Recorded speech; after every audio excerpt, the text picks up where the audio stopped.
Selanjutnya, mari kita mendengarkan kata sambutan yang akan disampaikan oleh Ketua Panitia Haul Akbar Kesepuhan Wakil Bupati Bogor yang mewakilinya,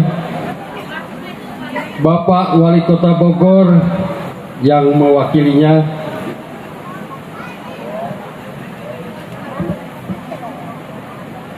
kepada para sesepuh, para alim ulama Kota Bogor maupun Kabupaten, alhamdulillah beliau sudah ada di tengah-tengah kita untuk menghadiri haul kesepuhan Kota Bogor yang ke-153.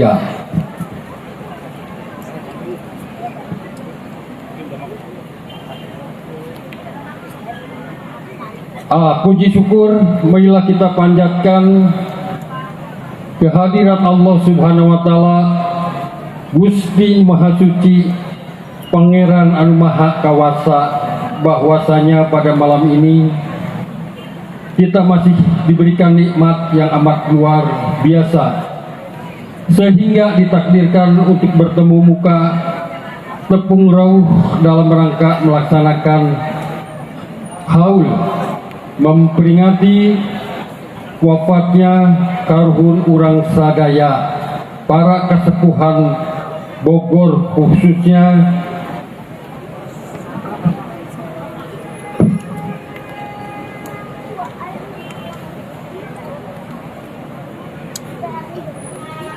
dalam sukaraja, dalam sepuh, dalam sholawat dan salam semoga senantiasa tercurah kepada junjungan kita Nabi besar Muhammad kepada keluarga beliau, para sahabatnya, serta seluruh pengikutnya, dan mudah-mudahan kita ditakdirkan menjadi umatnya yang kelak berharap mendapatkan syafaat di akhir zaman.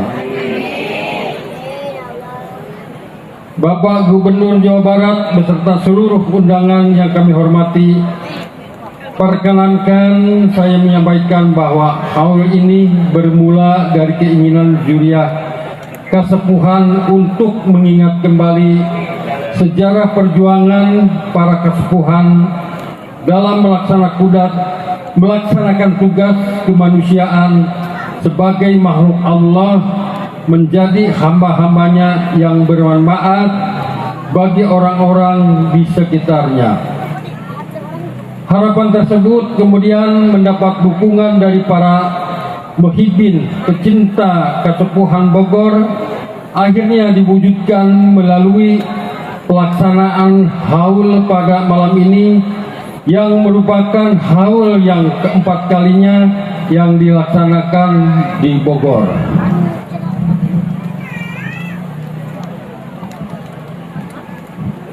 Kami panitia berharap kebermanfaatan kesepuhan Bogor, Purwakarta, dan Karawang, termasuk dibilang kesepuhan Bekasi pula yang saat ini dihaulkan, bisa kita lanjutkan bersama-sama dengan tetap menjaga kearifan lokal Sunda atau local pride, yang akhirnya kami jadikan tema haul malam ini, yaitu paninengan ngepelkeun tur nuluykeun dina raraga raksa jaga dita, yang artinya mengingatkan kembali, menegaskan kembali, serta melanjutkan perjuangan beliau dalam upaya menjaga kelestarian alam dan kelestarian budaya luhur di tanah Bogor khususnya, dan umumnya di tanah Sunda dan tanah Negara Kesatuan Republik Indonesia. Kami mengucapkan terima kasih yang sebanyak-banyaknya kepada gubernur dan para undangan serta jamaah sekalian atas kesediaannya hadir di alun-alun Kota Bogor sebagai puncak acara peringatan Haul Akbar Kasepuhan Bogor. Perlu diketahui bahwa rangkaian acara telah dilaksanakan semenjak asar. Tadi dimulai dengan pelaksanaan ziarah ke komplek pemakaman Mbah Dalam Sholawat yang dipimpin oleh Mama Anom Tanah Baru, dan diakhiri dengan kegiatan sekarang ini. Kami mohon apabila segala sesuatu yang berkaitan dengan acara kurangnya berkenan di hati bapak-bapak, ibu-ibu sekalian, mohon kiranya dimaafkan. Demikian sambutan saya selaku Ketua Panitia Haul Akbar Kasepuhan Bogor. Semoga Allah Subhanahu wa Ta'ala senantiasa memberikan kita keberkahan dan kebahagiaan di dunia dan di akhirat, dengan perantara senantiasa mengingat pendahulu kita melalui acara-acara seperti Haul Akbar yang kita laksanakan saat ini. Mungkin itu saja sebagai sambutan dari panitia Haul yang 153. Mudah-mudahan tahun depan acaranya baik dan berkelanjutan. Billahi taufiq wal hidayah. Assalamualaikum warahmatullahi wabarakatuh.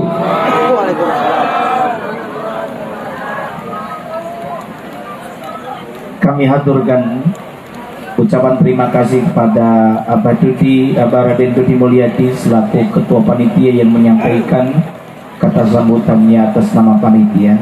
Selanjutnya, Bapak Ibu tamu undangan sekalian, untuk menambah kecintaan kita terhadap Kasepuhan Bogor, karena itu marilah kita bersama mendengarkan pembacaan manakib Kanjeng dalam salawat yang termasuk daripada Kasepuhan Bogor yang malam ini kita hauli. Pembacaan manakib Kanjeng dalam salawat akan dibacakan oleh Al-Mukarram Bapak Dr. Ramlan Maulana M. Hum. Kepada beliau kami silakan.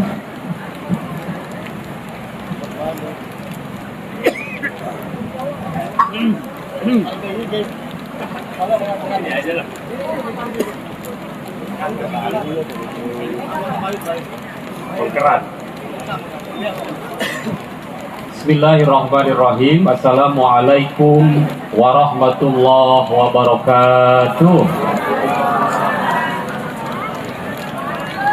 Bismillah, alhamdulillah, wassalatu wassalamu ala sayyidina wa habibina wa syafi'ina Muhammad Rasulillah sallallahu alaihi wasallam wa ala alihi wa sahbihi wa man tabi'a sunnatahu wa jama'atah min yaumina hadza ila yaumil ba'tsi wan nahdah.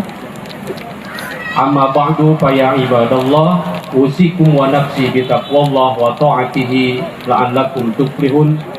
Faqad fazal muttaqun, ittaqullaha haqqa tuqatih wa la tamutunna illa wa antum muslimun. Hadratal mukarramin wal muhtaramin yang saya hormati dan saya muliakan, para alim ulama, para kiai, para asatid, para zuama, wabil khusus Duriyah Kasepuhan Bogor dan Kasepuhan Purwakarta. Dalam hal ini hadir cucunya, yaitu Raden Muhammad Padmanegara, yang kebetulan beliau yang memerintahkan kepada kami untuk ikut mengambil berkah dari suasana haul ini. Yang kami hormati dan kami muliakan aparatur pemerintahan, para pejabat, para petinggi yang alhamdulillah hadir di tengah-tengah kita. Mungkin Pak Bupati dari 3 wilayah, dari Purwakarta, Bupati Purwakarta atau yang mewakilinya, Bupati Bogor atau yang mewakilinya, Wali Kota Bogor atau yang mewakilinya, dan dari Bekasi juga atau yang mewakilinya. Dan mohon maafnya mungkin tidak bisa saya sebutkan satu persatu, dan bukan tidak mengurangi rasa hormat saya kira kepada semuanya. Bapak Ibu yang berbahagia yang sama-sama hadir dalam suasana yang begitu rintik-rintik hujan. Ibu masih siap, Ibu? Siap, iya manteng terus. Kedah siap. Berkah ya tanda berkah gitunya. Berkah di Hawal 153 Kasepuhan Bogor. Ya turun rahmat Allah mangrupikeun hujan begitunya. Bapak Ibu yang berbahagia, yang ingin saya sampaikan, saya kira satu acan abdi ngalajengkeun naon rupihal anu baris didugikeun gitunya anu bade yang akan saya sampaikan pada kesempatan yang mulia ini. Izinkan barangkali saya nama Ramlan Maulana, asal dari Purwakarta. Kebetulan ditelepon oleh pangersa Mama Anom ini karena kebetulan saya mengambil berkah, yaitu melakukan penelitian berupa disertasi yang salah satu penelitian ini adalah objek penelitiannya itu adalah Mbah Dalam Sholawat. Penelitiannya itu adalah sesungguhnya saya ingin meneguhkan teori tentang kaum menak santri di Jawa Barat. Yang salah satu kaum menak santri itu salah satunya itu adalah Mbah Dalam Sholawat. Kemudian bersama dengan Mbak Yusuf Purwakarta dan Mbak Marjuki Purwakarta. Sehingga merupakan kemewahan bagi saya bisa hadir di tengah Bapak Ibu semua dalam kesempatan yang mulia ini. Baik, siap ia ngupingkeun Ibu sadayana, Bapak hadirin. Pami di haul kapungker mah meureun atanapi pengawasan manakibna diaoskeun nganggo manakib anu tos sayogi di Duriah. Mungkin saya bukan kapasitasnya untuk membacakan manakib tersebut, tetapi izinkan saya di sini barangkali menyampaikan perspektif lain berupa manakib. Ai manakib teh naon cing Bu? Terang teu manakib Bu? Manakib teh biografi atanapi sejarah, sekilas sejarah tentang tokoh anu baris di aos itu. Hari ini manakib yang akan dijelaskan itu adalah tentang Mbah Dalam Sholawat. Bapak Ibu yang berbahagia, penelitian saya ini adalah diawali dari keterheranan saya terhadap adanya fenomena pemimpin di masa kolonial yang cukup jarang ditemukan pada konteks masyarakat kolonial waktu itu. Kenapa disebut jarang, kemudian disebut unik? Karena ada pemimpin yang bisa memposisikan dalam 3 posisi, tetapi dia selamat dalam 3 posisi itu. Kalau Profesor Dr. Muhammad Hisam, seorang peneliti UI Universitas Indonesia, pernah meneliti bahwa masa kolonial itu bagi para pemimpin di Jawa Barat dan di Indonesia waktu itu berada di 3 bara api yang sangat rumit dan dilematis gitu kira-kira. Apa 3 bara api itu? 1, situasi dia, relasi dia, hubungan dia dengan Allah itu seperti apa, yang menyangkut dengan pelaksanaan ajaran Islam. Lalu yang kedua, posisi dia, hubungan dia dengan pemerintah kolonial, yang mana waktu itu pemerintah kolonial itu adalah cenderung sekuler, cenderung anti-Islam, bahkan menjadikan kaum santri, kaum kiai, kaum kelompok Islam itu menjadi musuh mereka, dan posisi pemimpin, sebut saja kaum menak ini, itu berada di bawah kolonial. Maka bagaimana ini dilematikanya ketika menghadapi situasi dia menjadi bawahan Belanda, begitu kira-kira. Lalu yang ketiga, hubungan dia dengan masyarakat. Bagaimana hubungan dia dengan masyarakat? Karena apa? Karena menurut Sartono Kartodirjo, seorang peneliti, mengatakan seringkali para pemimpin, sebut saja menak, menak teh saha Bu? Menak itu menurut Profesor Nina Lubis mengatakan Menak itu adalah bupati atau bawahan bupati berupa penghulu atau camat atau apa dulu ya pada masa kolonial, atau keturunan bupati ya, yang itu berasal dari kaum bangsawan atau bukan berasal dari bangsawan tapi punya jasa sehingga diangkat oleh kolonial menjadi kaum Menak. Nah, waktu itu posisi kaum Menak menurut Sartono Kartodirjo, mereka berada di tengah dilematika. Mereka berada di situasi bingung, dilematik teh. Bingung kenapa? Karena kalau dia memperlihatkan keberislaman yang patuh terhadap ajaran Islam, maka dia akan menjadi musuh kolonial. Sementara dia di bawah kolonial. Tapi kalau dia pro terhadap kolonial, maka dia akan menjadi musuh masyarakat. Suasana dilematika inilah yang dihadapi oleh Mbah Dalem Sholawat, saya kira.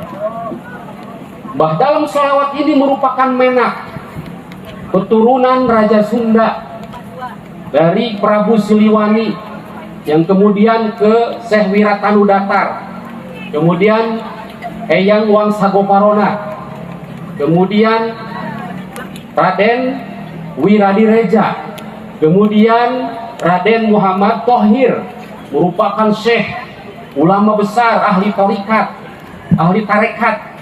Kemudian Raden Wiranata, lahirlah Mbah Dalem Sholawat. Jadi sosok Mbah Dalem Sholawat ini merupakan ulama sekaligus umaro yang dia bisa berperan dalam 3 posisi dan memainkan peran itu secara elegan, begitu kira-kira. Maka dari keheranan itu dan kekaguman itu, saya melakukan penelitian ini. Nah, kenapa? Menurut Furnival, seorang peneliti barat mengatakan bahwa dalam rangka menguasai pribumi, Belanda menerapkan sistem indirect rule. Apa indirect rule itu? Sistem pemerintahan tidak langsung.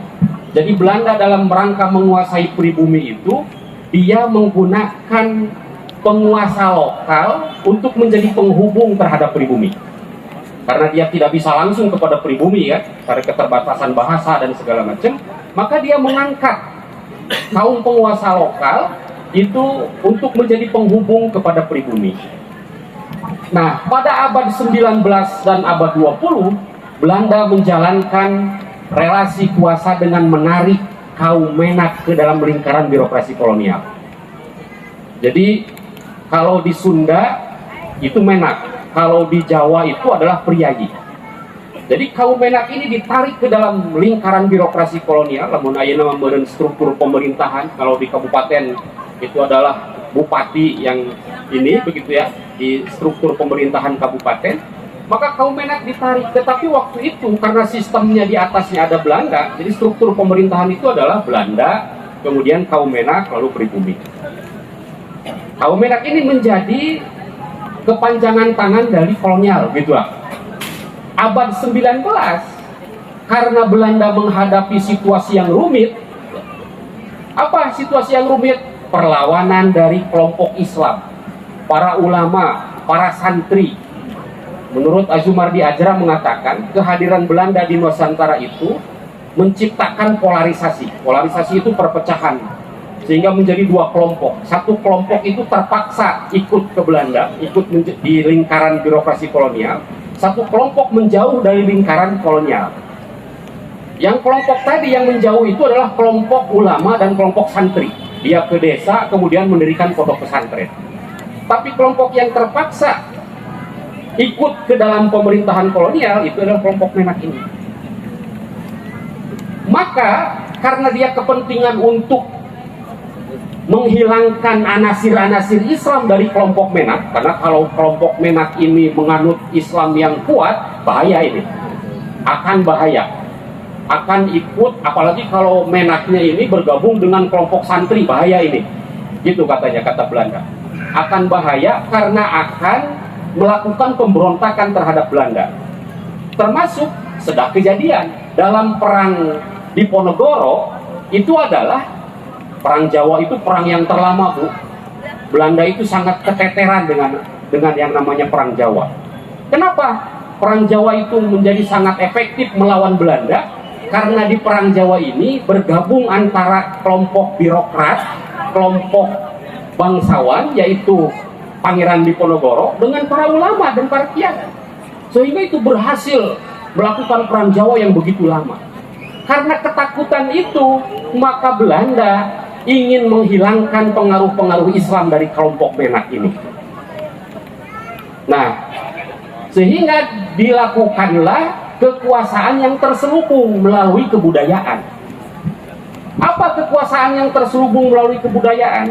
Maka satu, Menak diberi pendidikan ala Barat. Untuk apa? Untuk memisahkan Islam dengan Menak. Lalu yang kedua, Menak diberi gelar-gelar kehormatan. Diberi gelar kehormatan, diberi bintang jasa. Nah, bintang jasa yang sekarang mentradisi itu sebetulnya, mohon maaf, itu adalah warisan Belanda. Mohon maaf. Lalu yang ketiga, Belanda juga menerapkan sistem seragam. Seragam yang kepada para Menak itu, yang itu ala militer, disebutnya militerisasi birokrasi. Jadi ada dua kekuasaan Belanda. Praktek kekuasaan Belanda itu ada dua. Satu, relasi kuasa birokrasi. Yang kedua, relasi kuasa kultural. Relasi kuasa birokrasi itu diwujudkan dalam bentuk apa? Yang pertama, modernisasi birokrasi. Modernisasi birokrasi itu padahal sebetulnya adalah pengerasan sistem feodal. Gitu katanya. Menurut temuan saya dari penelitian begitu ya. Saya sih cukup hati-hati kalau ngomong soal itu di depan para birokrat. Mudah-mudahan di sini birokratnya inilah santri begitu ya. Clear ya. Jadi dulu kolonial itu melakukan modernisasi birokrasi itu salah satunya adalah untuk mengkerangkeng kaum Menak. Dimodernisasi padahal sesungguhnya refeudalisasi. Jadi feodalisasi dalam cangkang modernisasi. Cangkangnya modernisasi, tapi paradigmanya, cara berpikirnya feodal gitu kira-kira. Nggak tahu ini sekarang masih ada sisa-sisanya atau tidak. Lalu yang kedua, Belanda itu menerapkan kepada kaum Menak itu adalah dengan sekularisasi birokrasi. Birokrasi pemerintahan dipisahkan, politik, Islam. Ngomongin Islam nggak boleh ngomongin negara. Ngomongin negara nggak boleh ngomongin Islam. Ini idenya Snoek Hougronya. Hougronya menyatakan bahwa salah satu untuk mengkerangkeng pribumi, menguasai pribumi itu adalah harus dipisahkan dulu mana urusan ibadah, mana urusan negara, gitu kira-kira. Maka diwujudkanlah kebijakan memisahkan antara urusan yang syariat dengan urusan yang bersifat kenegaraan. Dan itu berhasil, Pak. Maka kaum Menak terlena. Dia tidak ngomongin Islam, semakin jauh dari nilai-nilai Islam, bahkan semakin jauh dari kelompok santri gitu kira-kira. Lalu yang ketiga, dalam relasi birokrasi ini, yaitu ada militerisasi birokrasi.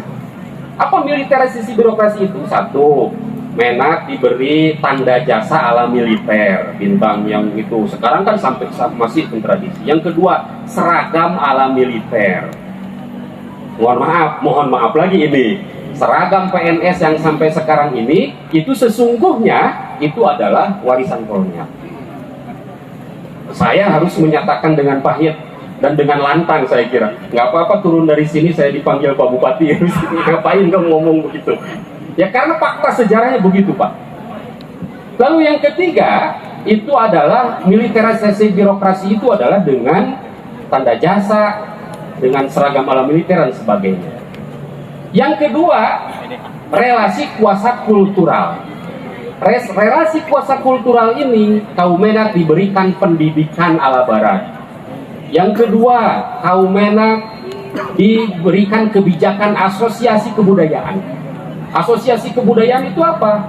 Pribumi harus sama kebudayaannya dengan kolonial.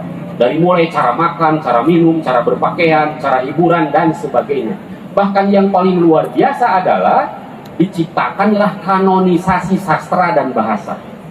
Bahasa Arab itu diganti dengan bahasa Latin. Semua pelajaran di sekolah yang itu ada anasir-anasir bahasa Arab itu diganti dengan bahasa Latin. Semua. Karena apa? Karena untuk menyingkirkan nilai-nilai Islam dari pelajaran yang dicakup oleh pribumi. Nah, itulah yang disebut dengan relasi kuasa kolonial yang saya sebut dalam disertasi saya itu, dan itu berhasil untuk di sebagian kalangan kaum Menak, berhasil itu dengan tujuan kolonial. Apa berhasilnya? Buktinya apa?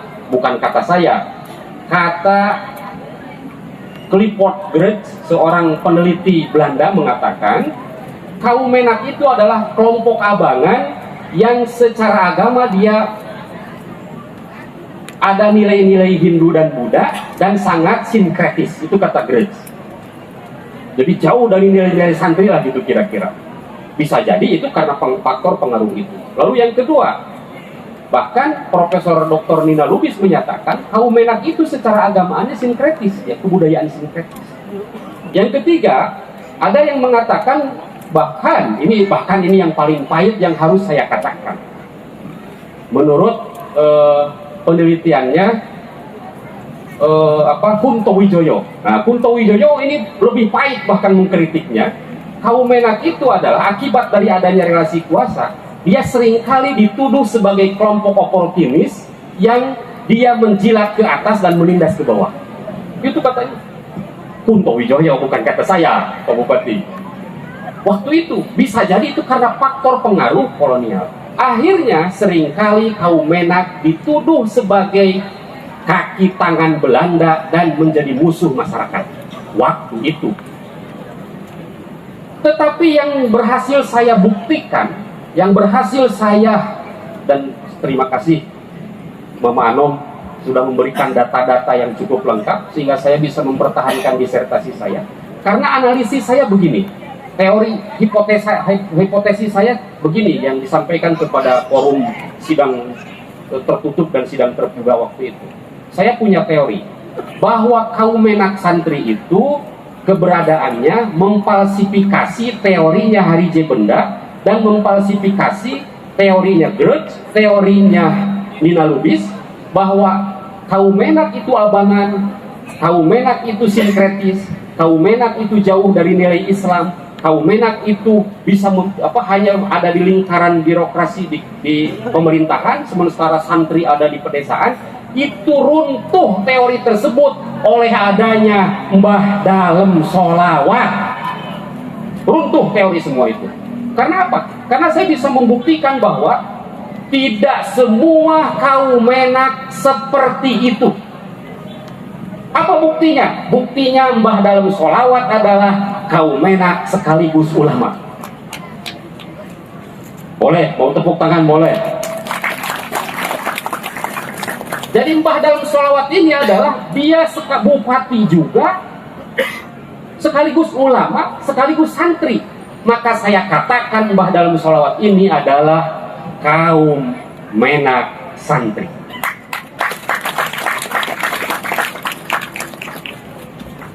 Jadi teori-teori yang tadi Clifford Geertz, Harije Benda, Nina Lubis, kemudian Kunto Wijoyo yang sangat ya tanda petik jelek lah menggambarkan kaum Menak ini dengan adanya kaum Menak santri yang salah satunya adalah Mbah Dalem Sholawat, itu runtuh teori-teori tersebut.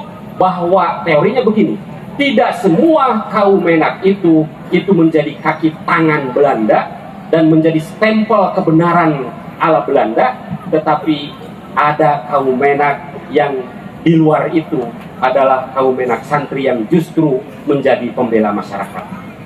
Apa buktinya? Buktinya begini. Uniknya, Mbah Dalem Sholawat itu beliau bisa memposisikan secara kuat di bawah kolonial. Kan yang namanya kelompok tarekat itu Bapak Ibu, itu sangat diperangi oleh kaum Belanda. Para ulama, perang Banten adalah perangnya Belanda dengan kelompok tarekat. Seperti misalkan Syekh Abdul Karim Banten dan segala macam itu perang dengan Belanda. Karena apa? Karena anti tarekat Belanda ini. Tetapi dengan Syekh Dalem Sholawat ini, itu kok kenapa sih Belanda ini tidak mengganggu dalam sholawat gitu. Justru dalam sholawat malah menjadi bupati yang cukup berprestasi gitu. Dan dia tidak diganggu oleh Belanda.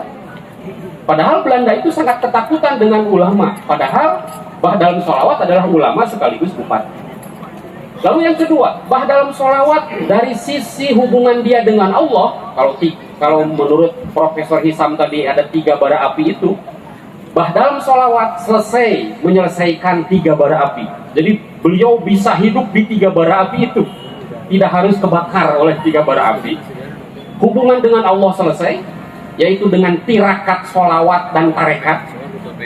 Yang kedua, Mbah Dalam Sholawat selesai hubungan dengan masyarakat, yaitu berhasil dengan menjadi tokoh agama yang berhasil membangun masjid, bahkan mengelola masjid atau Hiriyah Bogor ini. Bahkan di Purwakarta, Mbah Dalam Sholawat ini bersama Baing Yusuf membangun Masjid Agung Purwakarta.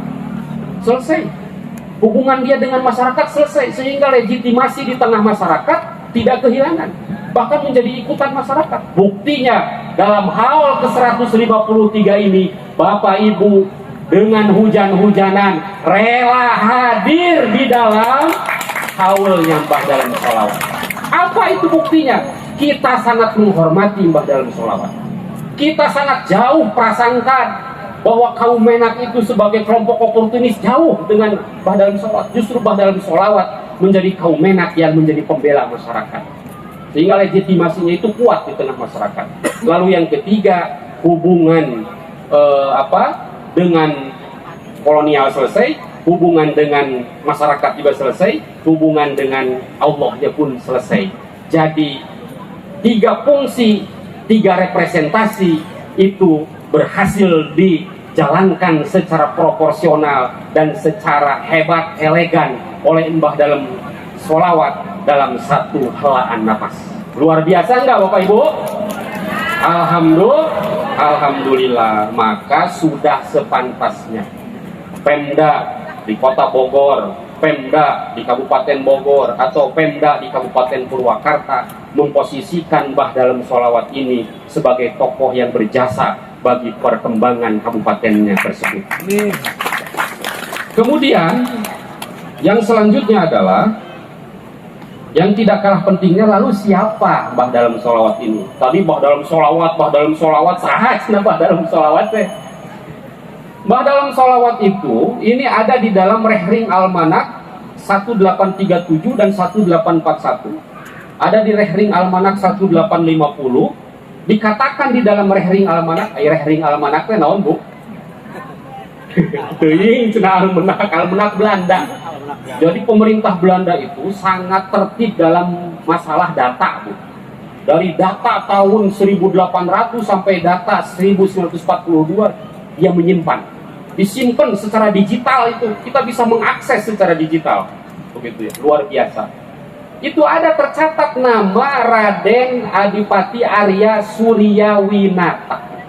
Jadi nama Mbah Dalam Sholawat itu adalah Raden Adipati Arya Suryawinata, atau yang sering terkenal dengan Kiai Haji Muhammad Siroj. Jadi karena selesai dengan 3 bara api, 3 fungsi, 3 kedudukan sekaligus tadi, selesai hubungannya, maka 3 nama tersebutlah juga merepresentasikan 3 fungsi itu. Kiai Haji Muhammad Siroj merepresentasikan sebagai tokoh spiritual yang itu ahli tarekat. Raden Adipati Arya Suryawinata adalah representasi sebagai bupati yang kokoh kuat di dalam struktur birokrasi kolonial. Yang ketiga, Mbah Dalam Sholawat adalah sosok yang selesai dengan tirakat sholawatnya. Karena disebut Mbah Dalam Sholawat karena setiap praktek sehari-harinya dia mendawamkan sholawat. Bahkan sampai sekarang saya kaget sekali ketika dikatakan oleh Mama Anom ini, saya janjian dengan beliau itu hari Senin kalau nggak salah ya waktu itu. Tapi kata beliau hari Jumat saja datangnya. Rupanya beliau mau memperlihatkan kepada saya ada warisan sholawat yang dibuat atau yang dikarang oleh Mbah Dalam Sholawat, yang sampai hari ini di Masjid At-Tahiriyah itu sering ditradisikan sebelum sholat Jumat. Dan saya menyaksikan betul. Ya Allah, luar biasa ini. Ini sholawatnya Mbah Dalam Sholawat. Dan sholawatnya itu sangat unik begitu. Nah, jadi Raden Adipati Arya Suryawinata ini tadi namanya 3 ya. Itu merepresentasikan fungsinya gitu ya. Lalu ketika menjadi bupati, berapa tahun menjadi bupati beliau? Beliau menjadi bupati 35 tahun. Kalau sekarang berarti berapa periode Pak Bupati? 7 ya? 7 periode. 20 tahun di Purwakarta ya, dari 1829 sampai dengan tahun 1849. Kata cek saha, menurut data dari kolonial ada ininya di Rehring Almanat, kemudian dengan Besuit dan segala macamnya. Kemudian yang kedua menjadi Bupati Buitenzoh. Apa Buitenzoh itu? Bogor. Yaitu selama 15 tahun. Dari 1849 sampai dengan 1864. 35 tahun menjadi bupati. Mana ada sosok ulama yang waktu itu menjadi musuh Belanda, tapi kok jadi bupati lama? Berarti ayah rahasia adanya. Beliau mempunyai rahasia, mempunyai trik aman di hadapan Belanda, aman di depan masyarakat, aman di depan Allah Subhanahu wa taala. Kan eta aduh urang hoyong teh ti ayeuna. Seringkali kita mah ya itu tidak bisa memainkan 3 peran itu begitu. Tuh, lalu yang kedua silsilahnya. Nah, ini kelahiran dan silsilah.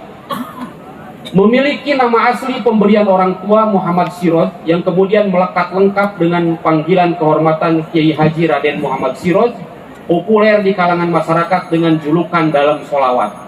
Lahir di Bogor pada tahun 1811 Masehi, merupakan putra dari pasangan Raden Adipati Wiranata atau Mbah Dalam Sepuh Bupati Bogor ke-15 ya, 1815 dan sampai 1849, dan Nyai Raden Ayu Kendran. Raden Adipati Wiranata merupakan putra seorang ulama besar, yakni Syekh Aulia Raden Muhammad Thohir Al-Bogori, yang kemudian terkenal dengan Syekh Muhammad Thohir. Informasi mengenai ayah beliau ini ada di dalam bukunya Frederick Dehaan. Di dalam bukunya Dehaan, judulnya Priangan, itu dikatakan ada. Di sana dikatakan Residen Clerk meyakinkan pada tanggal 13 April 1826 bahwa ia itu menuju kepada Raden Wiranata ya, bahwa ia adalah putra Raden Muhammad Thohir, penghulu dari Buitenjoh, merupakan putra Tumenggung Sukarja Wiradireja, penjaga gudang di Buitenjoh, yang merupakan putra Arya Wiratanudatar Tarikolot dari Cianjur. Itu datanya ada di bukunya Dehaan, judulnya Priangan. Bahkan diperkuat lagi di dalam manakib. Saya bertanya kepada Raden Padmanegara, pangarsa ieu teh manakib teh saha nu ngarangna? Nah, kata beliau anonim. Anonim itu artinya pengarang utamanya itu belum ditemukan. Bukan begitu ya? Hah? Nah, ini ada yang tahu ini kayaknya ini. Itu Duriah nanti lebih tahu. Jadi di dalam manakib itu dicarioskeun kieu. Nasab anjeuna ti jihad eyangna anu istri, aya anu nerus tepung ka Syarif Hidayatullah Cirebon, anu nerus sejarahna patepung ka Kanjeng Nabi Muhammad sallallahu alaihi wasallam, sareng ti Kanjeng Nabi ka anjeuna teh nyelangan kana titik-titik karena tulisannya enggak kelihatan. Dupi ari sajarah eyang-eyang anjeuna anu teges-tegesna eta nepungna ka dalem Arya Wiratanudatar anu makomna di Majalaya Cianjur. Jadi beliau merupakan keturunan Wiratanudatar atau yang sering kita ziarahi yaitu Mama Cikundul. Leresnya Cikundul. Nah, maka ada sering di Purwakarta kalau mau berziarah segitiga. Segitiganya kemana dulu nih? Satu, kemana? Ke Segala Herang. Kedua, ke Cikundul. Katilu kemana? Bayi Yusuf. Segitiga. Ya itu karena memang satu keturunan. Kalau mau ngambil berkah secara paripurna, begitu. Nah, silsilahnya ini dari jalur ayah. Dari jalur ayah itu Prabu Siliwangi II. Kemudian panjang ada dalam Arya Wangsagoparona, dalam Arya Wiratanudatar, Wiramanggala, Raden Arya Wiradinata, Raden Tumenggung Wiradireja, Haji Raden Muhammad Thohir, kemudian menikah dengan Ratu Syarifah. Ratu Syarifah ini jalur ibu. Ke atas Nyai Raden Eno, Restu Talaga, Pangeran Sogiri, Sayyid Abdul Fatah, Maulana Syarif Hidayatullah Cirebon. Jadi dari jalur ibu ketemu dengan Raden Syarif Hidayatullah Cirebon, menikah, lahirlah Raden Wiranata. Dari Raden Wiranata lahirlah 13 putra dan putri. Satu, Nyai Raden Ayu Hajah Raja, Raden Adipati Arya Suryanata. Suryanata ini kemudian disebut dengan dalam santri yang makomnya ada di Purwakarta. Betul ya Pak Akom ya? Ada di Wanayasa di tengah danau. Nyai Ayu Bentang, Nyai Raden Ayu Domas, Nyai Raden Ayu Surya Negara, Nyai Raden Ayu Kuraisin. Kemudian yang ketujuh, Raden Adipati Arya Suryawinata. Kemudian ada kemudian sampai 13 putra. Itu dari silsilah. Baik, Bapak Ibu semua, sudah bosan mendengarkan saya? Sudah. Terakhir. Saya sungguh bertambah kekaguman saya kepada dalam sholawat ini ketika ditemukan ada silsilah tarekat. Tarekat itu apa? Tarekat itu adalah sanad tasawuf, ya. Jadi ternyata Mbah dalam sholawat ini adalah pengikut sekaligus pengamal tarekat Satoriyah dan pengamal tarekat Samaniyah. Melalui siapa tarekat Satariyahnya atau Satoriyahnya? Yaitu melalui, di sini ada datanya, sumber manuskrip berupa tulisan tangan Kiai Haji Raden Muhammad Nasir. Raden Muhammad Nasir ini siapa? Yaitu penghulu Bogor. Beliau di dalam kitabnya itu dituliskan, yaitu di dalam kitab Syiarus Salikin yang menjelaskan silsilah kitab dari Syekh Abdus Somad Al-Palimbani. Jadi di dalamnya tertulis nama Raden dalam Adipati Wiranata dan tertulis turun ke Raden Adipati Suryawinata. Kalau melihat buku tasawuf karangan Dr. Sri Mulyati dikatakan bahwa Syekh Abdus Somad Al-Palimbani yang ada di Palembang itu tarekatnya itu adalah tarekat Samaniyah. Oh, berarti bisa jadi Mbah dalam sholawat ini juga pengikut tarekat Samaniyah. Tapi yang paling nyata, yang paling tegas tarekatnya itu adalah tarekat Satoriyah, yaitu beliau bersambung sanad kepada ayahnya Raden Wiranata, juga kakeknya yang merupakan seorang mursyid tarekat Satoriyah, yaitu Raden Muhammad Thohir Al-Buburi. Jadi bersanad langsung kepada kakeknya, yaitu Syekh Muhammad Thohir Al-Buburi. Jadi luar biasa, jarang ada bupati yang penganut tarekat. Hanya kesultanan dulu yang itu dia sekaligus sultan, dia sekaligus juga ahli tarekat. Karena tradisi kesultanan dulu itu biasanya ada sultan, di pinggirnya itu ada ahli tasawuf dan ahli tarekat. Aceh misalkan, Aceh itu ada di sampingnya itu Syekh Nuruddin Ar-Raniri atau Syekh Samsudin As-Sumatrani, yang itu adalah ahli tarekat. Tetapi ketika Belanda datang, tradisi itu hilang. Tapi ternyata di abad 19 masih ada, yaitu Mbah dalam sholawat justru beliau menjadi pengamal tarekat. 3 gelar, 3 representasi. Kemudian meniru. Nah, ini yang terpenting, yang terakhir. Tadi kan ada triknya ya. Kenapa ini Raden Bahdal Sholawat ini bisa selamat di Belanda ini? Karena kalau teorinya Homi Baba ini, Ibu mungkin kurang ini ya, tapi saya kira ada paham juga nanti.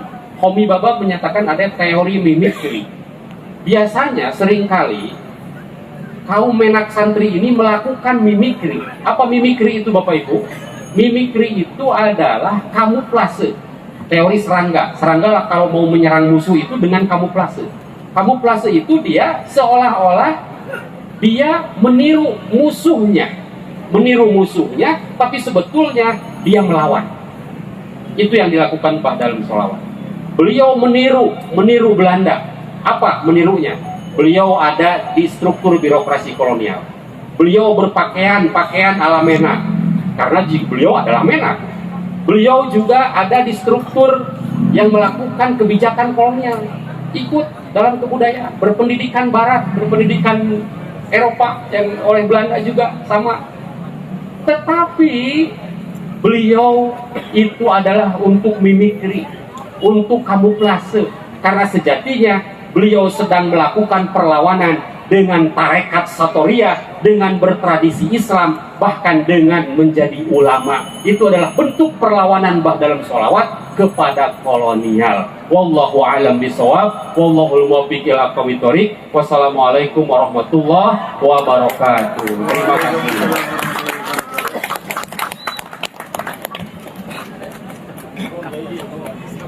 Terima kasih kami sampaikan kepada Al-Mukarram Bapak Dr. Ramlan Maulana M.Hum yang telah menyajikan begitu dalam dan rinci tentang manakib Kanjeng dalam salawat, atau siapa tadi?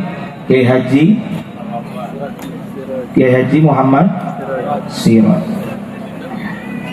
Semoga kita bisa mengambil ibrah, mengambil pelajaran, dan juga bagi kita yang tinggal di Bogor tentunya tidak asing, lokasinya tepat di pertigaan Empang atau belokan setelah pintu air. Jadi kita bisa berziarah ke tempat tersebut.